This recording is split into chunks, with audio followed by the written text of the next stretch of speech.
మనం ఈ ప్రపంచమంతా తిరిగినా, అన్ని రకాల వంటలు రుచి చూసినా, ఇంటికొచ్చి వేడన్నంలో ఆవకాయ వేసుకొని తింటే వచ్చే తృప్తి ఇంకేం తిన్నా కూడా రాదు.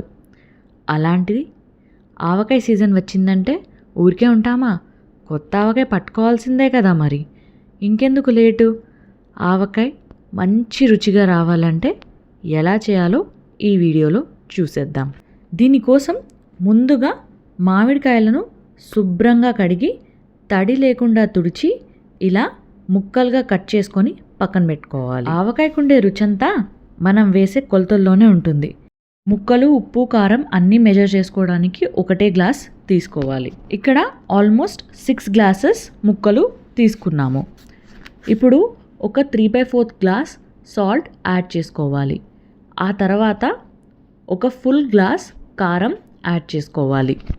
నెక్స్ట్ ఒక 50 గ్రామ్స్ మెంతులు తీసుకొని పొడి చేసుకున్న ఆ పౌడర్ని కూడా యాడ్ చేసుకోవాలి. ఆ తర్వాత 100 గ్రామ్స్ ఆవాలతో పొడి చేసిన ఆ పౌడర్ని కూడా యాడ్ చేసుకోవాలి. ఆ తర్వాత దంచిన వెల్లుల్లి కూడా వేసుకోవాలి.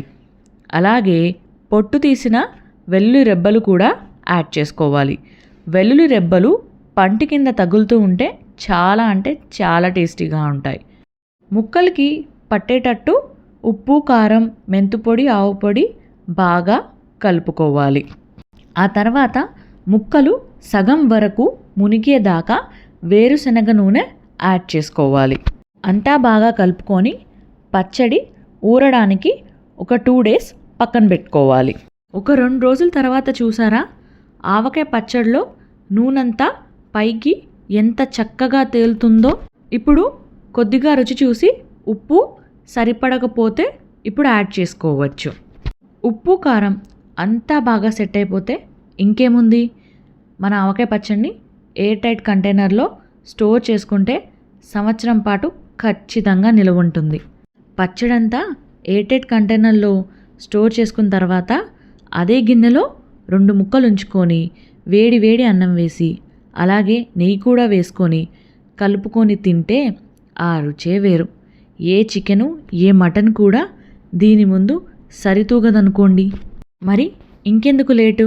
మీరు కూడా ఈ సమ్మర్లో సంవత్సరానికి సరిపడా రుచికరమైన కొత్త ఆవకాయని పెట్టుకోండి. మీకు మా వీడియో నచ్చినట్టయితే లైక్, షేర్, సబ్స్క్రైబ్ చేయండి. మరికొన్ని మంచి మంచి వీడియోస్తో మీ ముందుకు వస్తాం. అంతవరకు బాయ్ మరి.